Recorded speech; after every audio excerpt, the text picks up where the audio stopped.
El joven acababa de terminar su calentamiento cuando notó que un recluso se acercaba con una mirada amenazante. Al sentir que algo no iba bien, miró a su alrededor y notó que los guardias evitaban deliberadamente el contacto visual con él. Al mismo tiempo, los dos reclusos que se acercaban revelaron cepillos de dientes afilados convertidos en armas y nudilleras caseras, lo que le hizo entender de inmediato lo que estaba ocurriendo. Caminó tranquilamente hacia la barra, recogió su ropa, luego retiró un disco de pesas y lo aseguró usando su ropa. Cualquier herramienta podía convertirse en un arma letal en sus manos, gracias a sus excelentes habilidades, contra las cuales los reclusos no podían obtener ninguna ventaja. En solo el tiempo que toma fumar medio cigarrillo, todo el grupo había sido derribado por él. Este hombre implacable se llama Armando. Tiene 25 años este año. En la película Bad Boys 3,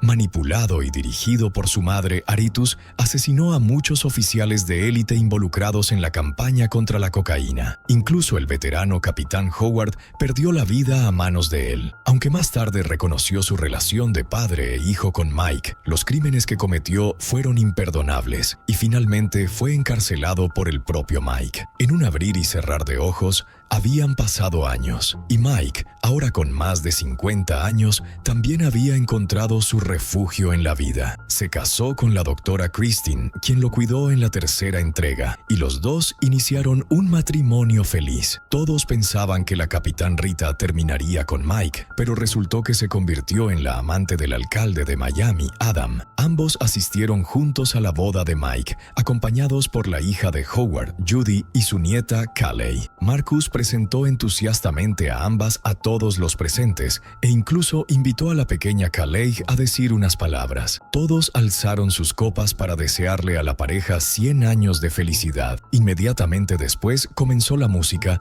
y todos los invitados empezaron a sumergirse en el baile en la pista. Marcus bailaba con una energía desbordante y también era el más notorio entre la multitud. Estaba dando todo de sí en los movimientos de baile, pero de repente su expresión se volvió extremadamente dolorosa y lentamente colapsó en el suelo. Al ver esto, Mike corrió para brindarle ayuda de emergencia a Marcus, que estaba inconsciente. En su sueño, Marcus se vio de pie en una playa desierta, donde también vio al fallecido Howard. Howard le dijo a Marcus que aún no era su momento de morir. Luego se acercó a él y le susurró unas palabras al oído. Marcus sonrió con una expresión radiante. Inmediatamente después, también despertó en su cama del hospital con una sonrisa en el rostro. Mientras Marcus estaba de pie en la azotea, sintiendo la alegría de estar vivo de nuevo, un helicóptero aterrizaba lentamente sobre el techo. En la oscuridad, al otro lado de la ciudad de Miami, la persona que descendía del avión era el narcotraficante de cocaína más notorio de México, James. Lo acompañaba Walker, de un banco especializado en lavar dinero para los cárteles de cocaína. Tan pronto como entró en la sala, James arrojó una tarjeta de presentación sobre la mesa que mostraba una foto del fallecido Howard. James exigió que Walker transfiriera una suma de dinero a la cuenta bancaria de Howard. Dicho esto, llamó a la novia de Walker para que se acercara y amenazó con contarle a la esposa de Walker sobre su aventura si no cumplía. Al ver esto, Walker cedió y transfirió de inmediato $20 millones a la cuenta bancaria de Howard, tal como James había solicitado. Después de completar esta acción, James trató a Walker sin piedad y ni siquiera su novia pudo escapar de su destino. A la mañana siguiente, mientras hacía ejercicio, Mike recibió de repente una notificación en su teléfono. La abrió y vio la pantalla llena de noticias sensacionalistas. Informaban que, durante su mandato, Howard había colaborado con traficantes de cocaína, introduciendo grandes cantidades de cocaína en Estados Unidos y obteniendo enormes ganancias de actividades ilegales a través de ello. Al ver esta noticia, Marcus y Mike fueron inmediatamente a la comisaría y entraron bruscamente en una reunión importante, porque no creían que Howard pudiera haber hecho algo así. Pero el director del FBI, Grice, afirmó que todo ya estaba claro. Habían recopilado todos los casos de contrabando de cocaína de los últimos años y descubrieron que todas las pistas apuntaban a Howard. Grice Grace declaró que 2 semanas atrás, el lavador de dinero del cártel de cocaína murió a causa de una disputa amorosa y encontraron su teléfono en la escena. Este contenía información de contacto y mensajes de chat con Howard, junto con datos sobre una cuenta bancaria en el extranjero. Incluso con pruebas tan claras, Marcus y Mike seguían sin creer que Howard fuera un traidor. Mike casi llega a pelearse con Grace por ello. Al ver que la situación se estaba saliendo de control, Rita intervino inmediatamente para separar a los dos. Justo en ese momento entró Judy, la hija de Howard, como heredera de su padre. Ella quería exigir saber el origen de las acusaciones contra él. Mike se adelantó con la intención de aconsejarle que no se involucrara, temiendo que afectara su carrera, pero Judy no le prestó atención. Si no fuera por tu maldito hijo, mi padre aún estaría vivo. Si lo veo en la calle, lo juro por el nombre de mi padre, no lo dejaré vivir. Humillado por Judy, Mike salió furioso de la sala de reuniones, arrastrado por Marcus. Ahora los dos habían definido claramente su objetivo: investigar la verdad por sí mismos para restaurar la justicia para Howard. Decidieron comenzar con el hijo de Mike, el extraficante de cocaína. En la prisión federal de Florida se reunió con Armando, quien llevaba cumpliendo su condena 4 años. A través de su conversación con Armando se enteraron de que Howard nunca había colaborado con los traficantes de cocaína, sino que en realidad los estaba investigando en secreto. La razón por la que fue incluido en la lista de asesinatos de Areta fue que alguien dentro de la fuerza policial quería verlo muerto. Armando dijo que se había encontrado con esa persona una vez, pero no sabía su nombre. Sin embargo, mientras Mike y Marcus obtenían información de Armando, el equipo de James también buscaba frenéticamente las pruebas incriminatorias ocultas por Howard. Su subordinado hackeó el teléfono y el ordenador del fallecido Howard y descubrió que ambos dispositivos tenían capas de encriptación relativamente débiles. Justo cuando se alegraba por haber descifrado la contraseña, el ordenador envió un archivo automáticamente. La persona que recibió el archivo fue Mike. Este era un mensaje secreto que Howard les había dejado antes de su muerte. Según lo que decía en el video, Howard ya sabía que no viviría mucho más, porque había aparecido un traidor dentro del departamento de policía, y la clave para resolver el caso era alguien apodado el Gigante de la Cola. El video también terminaba abruptamente allí. ¿Qué quiso decir? ¿Quién es el Gigante de la Cola? Fletcher. James había rastreado la ubicación del teléfono e identificó a los destinatarios como Mike y Marcus. Poco después, Mike y Marcus encontraron su camino hasta una galería de arte en las afueras y se encontraron con quienes habían visto la primera parte, sabiendo que Fletcher era originalmente un recluso, pero gracias a sus magníficas habilidades informáticas, Howard lo había reclutado para su equipo. Mike y Marcus declararon directamente el motivo de su visita, pero Fletcher evadió deliberadamente. Solo dijo que Howard le había pedido que escondiera el archivo que llevaba investigando desde hace tiempo, pero se negó a revelar la ubicación específica. Esto enfureció a Marcus, quien inmediatamente sacó su arma y se la apuntó. Fletcher conocía bien sus personalidades, así que justo cuando estaba a punto de revelar la ubicación donde estaban escondidos los documentos, fue asesinado de inmediato. El autor del disparo fue James. Marcus fue el primero en verlo mientras se retiraba. Los secuaces de James abrieron fuego para detener a los dos, y ambos bandos se enfrentaron rápidamente en un intenso tiroteo en el estrecho pasillo. Debido a la compleja estructura interna, a pesar del tiroteo intenso que duró bastante, ninguno de los dos bandos logró obtener la ventaja. Sin embargo, el coraje y la determinación de los dos superaron con creces la imaginación de sus enemigos, por lo que los hombres restantes se vieron obligados a retirarse. Al ver esto, Marcus y Mike se lanzaron de inmediato en su persecución, pero los delincuentes se alejaban cada vez más. Marcus, decidido, saltó sobre el capó de un coche que pasaba, acercándose rápidamente en dirección a los fugitivos. Justo en ese momento, mientras Mike recargaba su arma, sintió de repente un fuerte mareo, dejando caer el cargador al suelo. Al mismo tiempo, James pisó el acelerador, dirigiéndose directamente hacia Mike. Los dos solo pudieron mirar impotentes cómo los narcotraficantes y sus cómplices escapaban tranquilamente justo frente a sus ojos. Después, ambos regresaron a la galería de arte. Mientras los agentes buscaban pistas, descubrieron por casualidad un código QR oculto en un mural. Con la Con la ayuda del experto informático Dorn, escanearon el código y encontraron otro video dejado por Howard, en el que explicaba con más detalle los resultados de su investigación. Hace unos 9 años, Howard descubrió que algunos altos funcionarios de la policía habían comenzado a colaborar con los narcotraficantes. Investigó el asunto en secreto, pero cada vez que llegaba un momento crucial,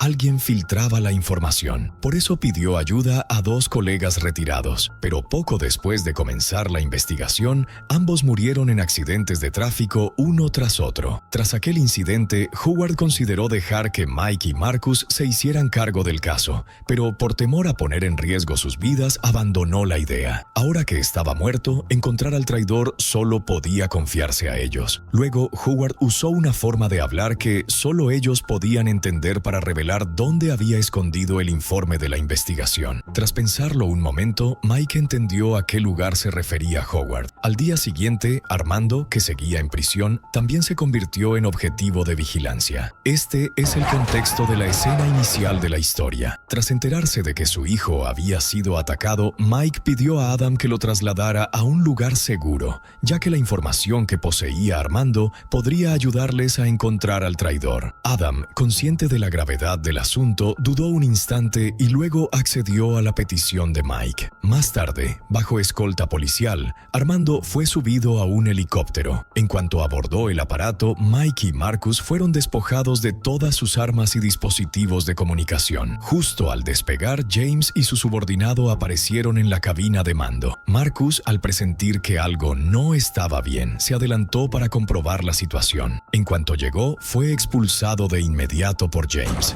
James usó la pistola de Mike para matar al equipo de escolta y abrió la puerta trasera del helicóptero. Mike se lanzó hacia él para enfrentarlo cuerpo a cuerpo. Marcus también comenzó a luchar contra el subordinado de James. Durante el forcejeo, el parabrisas delantero fue alcanzado por los disparos y estalló, provocando que el helicóptero descendiera rápidamente hacia el suelo. Un paracaídas se activó por accidente, arrastrando a uno de los traficantes fuera del avión, pero la pelea entre Mike y James aún no había terminado. James pisó el interruptor de control de la jaula, lanzando a Mike al vacío. Luego saltó del avión y detonó una bomba adherida al motor, haciendo que el helicóptero se sacudiera violentamente, rompiendo la correa de seguridad que sujetaba la jaula. Mike se apresuró a agarrar la correa y Marcus corrió enseguida a ayudar, tomando rápidamente la correa de sus manos. Mike buscó entre los guardias muertos una llave y justo cuando la jaula se abrió de golpe, afortunadamente, el lugar donde el avión se estrelló era un lago, por lo que los 3 sobrevivieron. Finalmente, emergieron del agua sin peligro. Poco después, llegaron las fuerzas policiales al lugar, pero tras revisar los cadáveres, descubrieron que 3 personas faltaban: Mike, Marcus y Armando. Combinado con la grabación que James obligó a leer al piloto anteriormente, la policía creyó firmemente que Marcus y Mike también estaban involucrados en negocios con los narcotraficantes. Así, como comandante, Judy ordenó que los 3 fueran llevados ante la justicia a toda costa. El incidente causó rápidamente un gran revuelo en las redes sociales. Incluso el informe forense de balística probó que fue Mike quien asesinó al equipo de escolta. Las antiguas leyendas de Miami se convirtieron en criminales buscados en todas partes, y la policía movilizó enormes recursos para capturarlos. La noticia de que los 3 habían sobrevivido también llegó a oídos de James, quien de inmediato emitió una orden de ejecución en todo el bajo mundo, ofreciendo incluso una recompensa de $5 millones por sus vidas. Mike y su equipo también entendieron que actuando por separado no tenían ninguna oportunidad, así que buscaron a la dueña del bar que los había ayudado anteriormente para conseguir un lote de armas con las que hacer frente a la inminente crisis. La dueña del bar aceptó sin dudar, pero tan pronto como hubo desalojado a todos los clientes, se levantó de golpe, apuntó con un arma a Mike y su equipo y llamó a refuerzos. Ante una recompensa de $5 millones, ¿quién se preocuparía aún por una lealtad sin valor? Los 3 fueron escoltados fuera del local por los mafiosos que llegaron. En cuanto salieron por la puerta, comenzaron a discutir un plan de escape, pero justo cuando estaban a punto de actuar, apareció otro grupo de delincuentes. Los 3 saltaron de inmediato dentro de una furgoneta cercana. El líder de este grupo era Manny, a quien Mike había golpeado duramente en la tercera entrega. Estaba furioso, levantó el arma y apuntó directamente hacia ellos. Marcus arrancó desesperadamente la furgoneta, embistiendo contra Manny y aplastándolo contra otro vehículo. Armando rompió la ventana y comenzó a disparar sin control hacia el exterior, aprovechando para encender un cóctel molotov y lanzarlo desde lo alto. Marcus mantuvo el pie en el acelerador y siguió conduciendo, pero debido a la poca visibilidad, el vehículo zigzagueaba peligrosamente. Armando se prendió fuego accidentalmente, por lo que padre e hijo trabajaron juntos apresuradamente para apagar las llamas. En ese momento, Judy también había llegado al lugar con su equipo policial tras recibir el informe. De inmediato reconoció al hombre que había asesinado a su padre. El fuego en la furgoneta también alcanzó el compartimento del motor. Al escuchar los gritos de Marcus, todos saltaron del vehículo sin perder tiempo. Finalmente, rodeados por policías y mafiosos, lograron escapar una vez más por los pelos. Después, el grupo fue a buscar al hacker Dorn. Según la pista que había dejado Howard, mientras pudieran escanear los datos del sistema policial, encontrarían indicios sobre la red de narcotráfico, ya que Armando los había conocido en persona en el pasado. Así que durante un tiempo imprimieron todas las fotos de personas sospechosas para que Armando pudiera identificarlas. Tras muchos esfuerzos, finalmente encontraron a la persona que buscaban. Dorn investigó rápidamente su información. Su nombre era James Lockwood,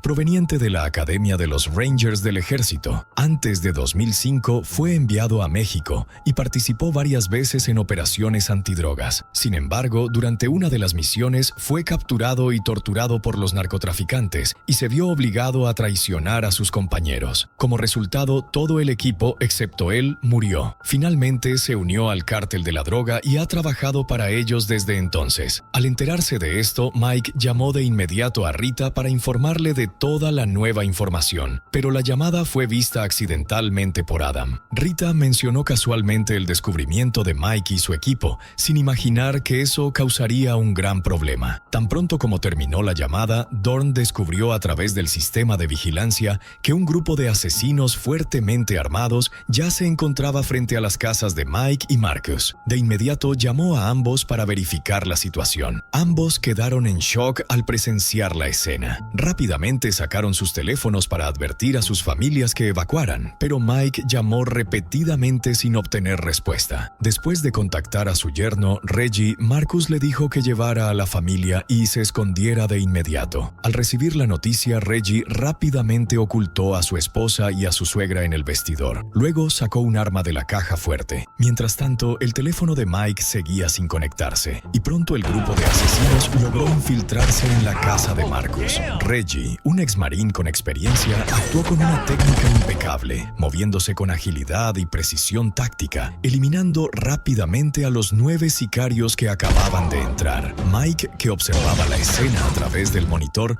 no pudo evitar animarlo emocionado. Sin embargo, todavía no lograba contactar a su esposa. Justo en ese momento, alguien llamó a la puerta. Era Callie, la nieta de Howard. Ambos apenas habían intercambiado algunas palabras cuando Christine vio el teléfono sobre la mesa y lo tomó rápidamente. Lamentablemente, ya era demasiado tarde. James y sus cómplices ya se habían infiltrado silenciosamente en la casa. James recogió el teléfono caído en el suelo y le dijo a Mike: si quieres que tu esposa y Callie sobrevivan, trae a Armando para hacer un intercambio y también entrégame todas las pruebas que el capitán Howard escondió. Esa condición puso a Mike en una situación extremadamente difícil. No podía aceptar sacrificar ni a su esposa ni a su hijo. Mike no entendía cómo la situación había llegado hasta ese punto, pero de pronto se dio cuenta de que justo después de llamar a Rita, James comenzó a moverse. ¿Podía ser una simple coincidencia? ¿Rita filtró la información? No, no fue Rita, pero su gusto por los hombres era terrible. Mike llamó de inmediato a Rita, diciéndole que Adam podría ser el traidor. Rita se quedó atónita al escucharlo. Sin embargo, tras colgar, intentó mantener la calma y le dijo a Adam que había un nuevo desarrollo en el caso y que debía salir de inmediato. Al oír eso, Adam se ofreció a acompañarla. Al ver que Adam seguía escribiendo mensajes, Rita le arrebató el teléfono. Sabiendo que había sido descubierto, Adam ya no se contuvo y atacó brutalmente a Rita. Ambos comenzaron una feroz pelea dentro del ascensor, pero Rita, al ser mujer, no podía igualar la fuerza de Adam. Justo cuando estaba a punto de perder el conocimiento, Dawn y Kelly llegaron a tiempo como refuerzos y lograron someter a Adam. Cuando despertó, ya había sido llevado ante Mike y Marcus, quienes comenzaron a planear el rescate de Christine y Caleigh. Poco después, James recibió una llamada en la que Mike imitaba la voz de Adam. Usaron un sistema de cambio de voz y dijeron algo como: por culpa de James, todo se ha descubierto, así que tenemos que irnos de inmediato. Christine y la hija de Judy serán trasladadas a Cuba para ser encarceladas a largo plazo, así que Mike y Judy no se atreverán a actuar precipitadamente. También prometió que usarían un hidroavión para recogerlos al amanecer y retirarse juntos. Al escuchar esto, James no sospechó nada y ordenó a sus hombres que empacaran y se prepararan para moverse. Mientras tanto, el grupo de Mike también comenzó a armarse. Esta misión era extremadamente peligrosa, pero no podían fallar. No solo debían rescatar a las dos rehenes, sino también eliminar al infame capo del narcotráfico James de una vez por todas. Con todo preparado, abordaron el hidroavión rumbo a la base de James, ubicada en una isla. Armando lideró la ofensiva, piloteando un submarino para acercarse por debajo del agua. Dawn y Kelly vigilaban desde el exterior y usaban un dron para proporcionar actualizaciones en tiempo real sobre la situación del combate. Tan pronto como el avión llegó a la zona del parque de diversiones abandonado, divisaron de inmediato a un francotirador apostado en lo alto y enfrentaron un nuevo desafío. Según los datos, el área acuática alrededor del parque tenía actividad de cocodrilos. En ese momento, el hidroavión comenzó también su aterrizaje cerca del parque. Adam fue obligado a salir del avión porque era una pieza clave en el plan. Tan pronto como apareció, James también sacó a las rehenes y a todos sus subordinados del parque de diversiones. No tenían idea de que todo era una trampa. Desde la cabina del avión, Mike ya había levantado su rifle francotirador, mirando a través de la mira mientras el objetivo se acercaba poco a poco, pero estaba extremadamente tenso. En ese instante, James pareció notar algo extraño y se detuvo abruptamente sobre el puente. Justo después, la superficie del agua comenzó a agitarse violentamente. Exacto, el cocodrilo había aparecido y nadaba directamente hacia donde Armando estaba escondido. James ordenó de inmediato a sus hombres que se acercaran a revisar. Para Mike, era el momento perfecto para disparar, pero la tensión era tal que no podía apuntar con precisión. En ese momento, uno de los hombres de James se acercó demasiado, lo que obligó a Armando a disparar primero. Esto activó el plan Christine, una ofensiva directa. Dawn tomó el control del dron y dejó caer una bomba, eliminando al francotirador del tejado al instante. Con la amenaza neutralizada, Mike y Marcus saltaron del avión, iniciando la incursión al parque de diversiones. Justo en el momento crítico, Mike sufrió un nuevo ataque de pánico y perdió el control, lo que preocupó enormemente a Marcus. Pero tan pronto como Marcus le gritó, ambos parecieron activarse por completo, lanzándose contra los hombres de James sin miedo alguno, convirtiéndose en verdaderas máquinas de matar. Dawn continuó utilizando el dron y destruyó el vehículo que los enemigos planeaban usar para escapar, cortándoles toda vía de huida. Viendo el caos del enfrentamiento, Adam aprovechó la oportunidad y obligó al piloto a despegar con él. Tan pronto como el avión despegó, Reader alzó su fusil equipado con lanzagranadas y apuntó directamente hacia la aeronave. Disparó una vez, dañando una de las alas y provocando que el avión comenzara a sacudirse violentamente. En ese momento, Armando acababa de dispararle al narcotraficante que tenía a Caleigh como rehén cuando el avión cayó en picada hacia ellos. James obligaba a la chica a caminar delante de él. Mike no dudó ni un segundo y saltó desde el nivel superior, aterrizando sobre un panel de vidrio. Justo detrás, Marcus también saltó. Al caer al agua, el cocodrilo los detectó de inmediato y nadó directo hacia ellos, abriendo su enorme mandíbula y mordiendo con fuerza el brazo de Marcus. Al ver esto, Mike agarró una barra de hierro rota, se sumergió y golpeó repetidamente la cabeza del reptil. El cocodrilo, nunca antes enfrentado a una presa tan feroz, no tuvo más remedio que alejarse. Justo cuando los dos lograron salir del peligro, Armando, en el otro extremo, se vio en problemas. Cuando él y Caleigh se disponían a marcharse, fueron rodeados por los hombres de James. Armando se vio obligado a enfrentarlos solo. Aunque logró eliminar a todos, terminó cubierto de sangre, y fue finalmente Caleigh quien lo ayudó a salir. Ambos llegaron al terreno abierto fuera del parque de diversiones. Mientras los demás se encargaban de eliminar a los narcotraficantes restantes, Adam apareció repentinamente con un ataque sorpresa. Dorn fue alcanzado por una bala en el brazo. En el momento en que Adam vio a Rita, aún conservaba un atisbo de esperanza, pero esa ilusión se desvaneció al instante. Fue lanzado directamente a las fauces del caimán. La policía fue alertada de inmediato y acudió al lugar, liderada una vez más por la agente Judy. Mientras peinaban la zona, encontró inesperadamente la pulsera que su hija había dejado caer y siguió un rastro de sangre que la llevó más adentro del sitio. Mientras tanto, Marcus y Mike estaban acorralando a James. Justo entonces, Marcus presenció una escena exactamente igual a la de su sueño. Ahí mismo, en la playa. Antes de que pudiera asimilarlo, una pistola fue presionada contra su cabeza. Cuando Mike llegó, descubrió que Marcus se había convertido en rehén de James. Con Marcus y Armando, dos de las personas que más le importaban a Mike, bajo amenaza de muerte, James disfrutaba de su aparente control. Con arrogancia le exigió a Mike que eligiera quién debía morir primero. Pero en ese momento quedó claro, James nunca entendió realmente con quién se estaba enfrentando. Sin dudarlo, Mike abrió fuego y acabó con la vida de James, poniendo fin a la pesadilla. En ese mismo instante, Judy había alcanzado a Armando. Justo cuando levantaba su arma, su hija salió corriendo y se colocó frente a él para protegerlo, porque momentos antes, Armando lo había arriesgado todo para salvarla. La niña suplicó a su madre que no le hiciera daño. Por un lado estaba el rencor profundo por la muerte de su padre. Por el otro, el hombre que acababa de salvarle la vida a su hija. Dividida entre la venganza y la gratitud, Judy finalmente bajó su arma. Caleigh corrió a los brazos de su madre y Mike se apresuró hacia su hijo herido. «Vete, antes de que cambie de opinión. Solo vete». Mike ayudó a Armando a subir a una lancha atracada cerca. Le pasó una tarjeta y le dijo que se dirigiera al sur y que no mirara atrás. Mientras veía desaparecer a su hijo en la distancia, el corazón de Mike estaba cargado de dolor. No podía soportar verlo regresar a prisión. Esta era la única manera de darle una oportunidad de ser libre. Al final, todos los cargos contra el capitán Howard fueron retirados y quienes habían cometido crímenes enfrentaron la justicia que merecían. Mike y Marcus retomaron su legendaria asociación, una vez más como protectores de Miami. La película termina aquí. ¿Qué te pareció la película? Cuéntanos en los comentarios. Gracias por vernos. Nos vemos en el próximo video.